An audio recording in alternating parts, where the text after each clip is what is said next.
Hey friends, here on the tube. Happy Friday. You know, I've tuned out a lot of news because I'm not falling into mainstream media's fear-mongering. And,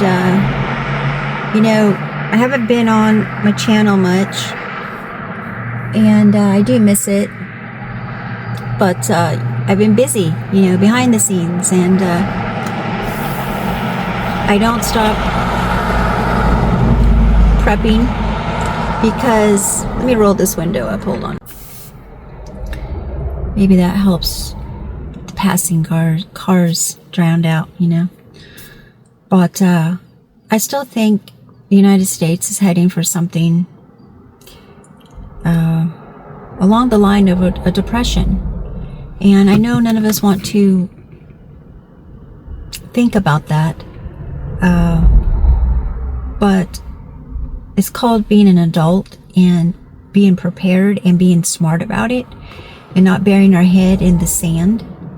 And I thought I would show you what a beautiful day here it is. It's been raining and the sun has came out, and I just love this cold, rainy weather because we haven't had much rain here in California. Southern California. Northern has been getting quite a bit of rain. And I've been so thankful for the cool weather and the nice sunshine. But look at these sweet animals, right? When I passed earlier, I've been on a quest for egg hunting. It's like Easter, Easter egg hunting. And they were all out, all of them, all the camels, the long horned bulls here. Look at that camel over there. I mean, look at that face. I know I digress. Sorry. I'm probably all over the place this morning. It's very early, but I thought, well, if you're going to get up and find eggs, you're going to have to get up, early. And get out to the stores. It's about as toilet paper. Oh, geez. It's ridiculous. I don't know. Let me know. You guys having an egg shortage? Chickens, not zoned for chickens, unfortunately, where I live. So that's not an option. I always wanted to have chickens. I love chickens. They're so cute. They're very intelligent. Taking care of chickens is very therapeutic. I love the animals, and they're just sweet.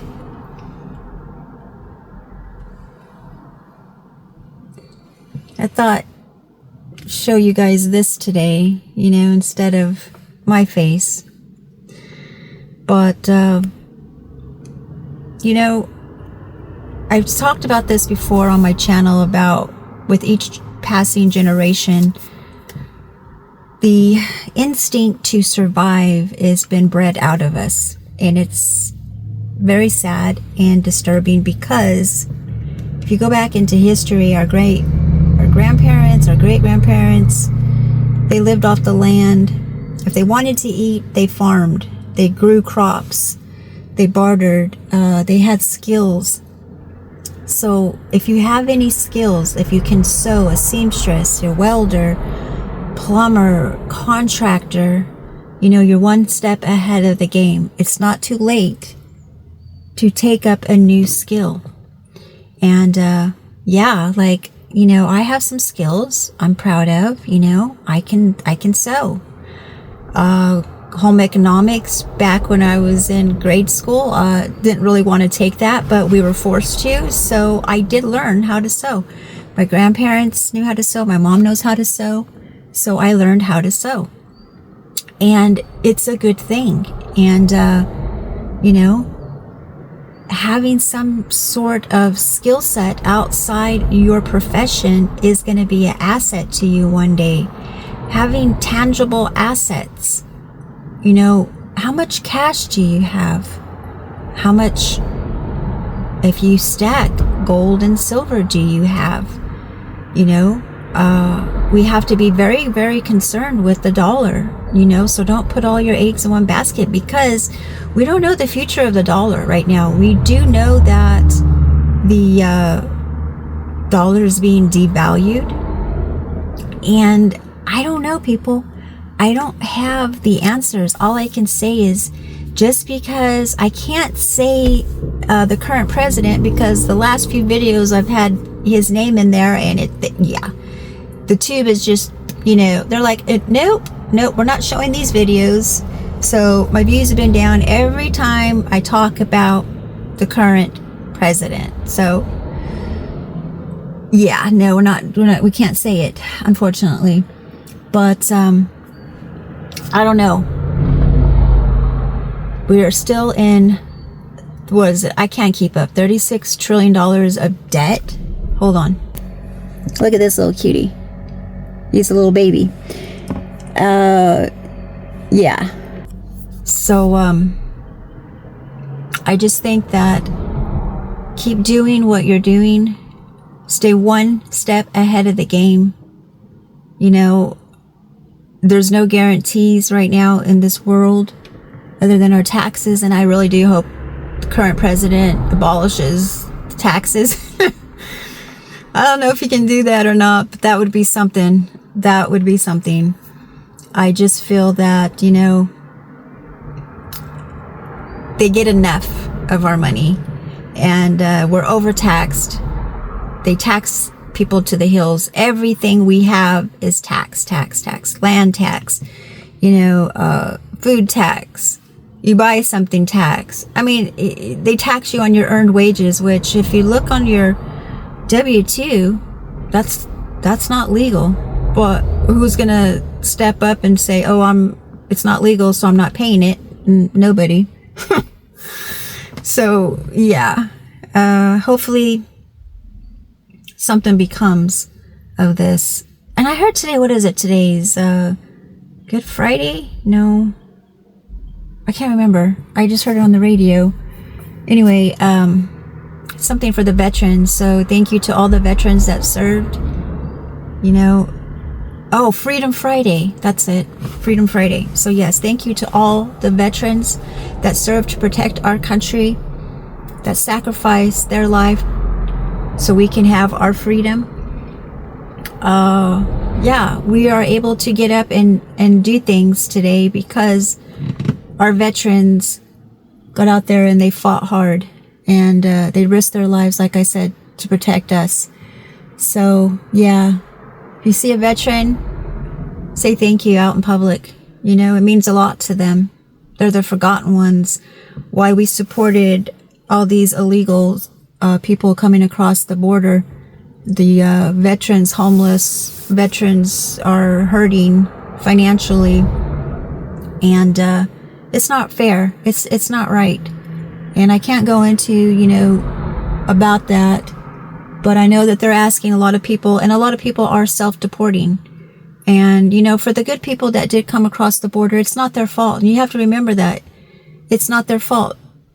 The last administration told them, hey, you know what? Come on in.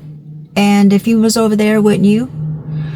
But the thing is, you have to do it legally.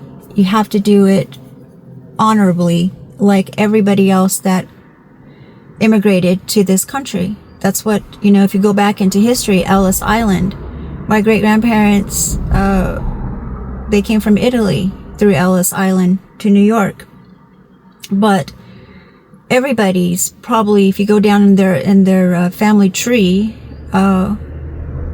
came to the United States of America, one way or the other. But, you got to abide by laws, and nobody's above the law of the land, and you got to have borders. A country isn't a country without borders. So, that's so cute over there. Looking at the animals and just watching them, and they're happy. They stay in their habitat of eating their natural diet, which humans, we don't know what our natural diet is. I've been all over the board from, standard American diet, SAD, to extreme fruitarian veganism, which that I think in itself was ruining my health. I think it's good to do that for a short period of time to detox the body. We all do need to detox, but it's not sustainable. right? And if you look at the nutrition value of that, there's gaps, there's holes in nutrition, because you're not getting the essential vitamins and minerals, the B12, the K2, things that are really important for human cells, the human body to function properly. So now I'm on keto, some days carnivore, but I'm not strict keto. I mean, if I want to go out with family or friends and have something outside of the wheelhouse there, you know, I'm going to have it, because, you know, life is short. But then I'll clean up the next day. And, yeah, you know, you got to live your life. But in hindsight, I try to do the best that I can. And I know this video is all over the place, but I just wanted to come in here and you know, talk about the strain of just finding eggs. And it reminds me of back during the Big C, when people were hoarding and going into altercations over toilet paper. Luckily, me or my family, we didn't have to do that. Thank God. But wow, it's getting about that bad for eggs anymore. So I'm going to wrap this up, because I need to get home and get these eggs in the refrigerator. And yeah, I just wanted to come on here and wish everybody a great weekend. Hope you're all doing well. And I got to move because they're doing some cleaning. And I'll get back at you. All right, everyone. Until next time, take care.